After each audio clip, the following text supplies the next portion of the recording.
Hello guys, நான் உங்கள் மாதீஷ். 30 டே challenge of புஷ்அப்பில் டே 6 இன்னைக்கு. நல்லா தூக்கம், எழுந்த மனசே இல்லை. வெளியே வந்து எட்டி பார்த்தா yesterday heavy rainfall. So English வேரில் அவாய்ட் பண்ணிப்போம். 2 நாளைக்கு முன்னாடி இந்தியா ஜெயிச்சு மேட்சை டைப் பண்ணிட்டாங்க. Well plate India. ஜடேஜா அடித்த ஷாட்டை நான் ஏர்லேயே ப்ளே பண்ணிவிட்டு நானும் புஷ்அப் பண்ண ஸ்டார்ட் பண்ணிட்டேன். புஷ்அப் பண்ணிட்டு இருக்குள்ளே மயில் நன்மை என்ட்ரி கொடுத்தான். பட் வீடியோ எடுக்குள்ளே பறந்து போயிட்டான். நானும் முடிச்சுட்டு காலேஜ் கிளம்ப ஆரம்பிச்சிட்டேன். மழை பெஞ்சி டீ குடிக்கிற ஃபீலே தனி ஃபீல் தான். கண்ணாடியில் ஒரு லுக்கை போட்டு நானும் பஸ் ஏற கிளம்பிட்டேன். கரண்ட்டில் இருக்கிற ஃபேவரட் கிரிக்கெட் பிளேயர் நேமை கமெண்ட் பண்ணிட்டு போங்க. எனக்கு ஜடேஜா தான் பிடிக்கும். நானும் காலேஜ் வந்து சேர்ந்துட்டேன்.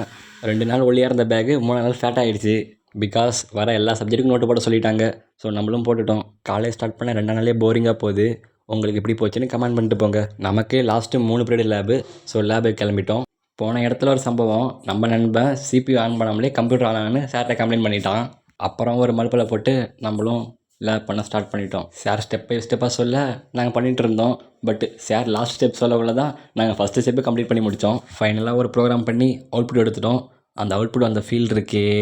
காலேஜும் விட்டுட்டாங்க, நாங்களும் வீட்டுக்கு கிளம்பிட்டோம். போக்குள்ளே நம்ம ஃப்ரெண்ட் கால் பண்ணி ஒரு நாள் பேலன்ஸ் தந்துடுச்சு, நெட்டு போட்டு விடுன்னு சொல்லிட்டான். நம்மக்கிட்ட பேலன்ஸே இல்லை. அப்புறம் நானும் வீட்டுக்கு வந்துட்டு இனி நாளை முடிச்சுக்கலாம். அப்புறம் நாளைக்கு பார்க்கலாம்.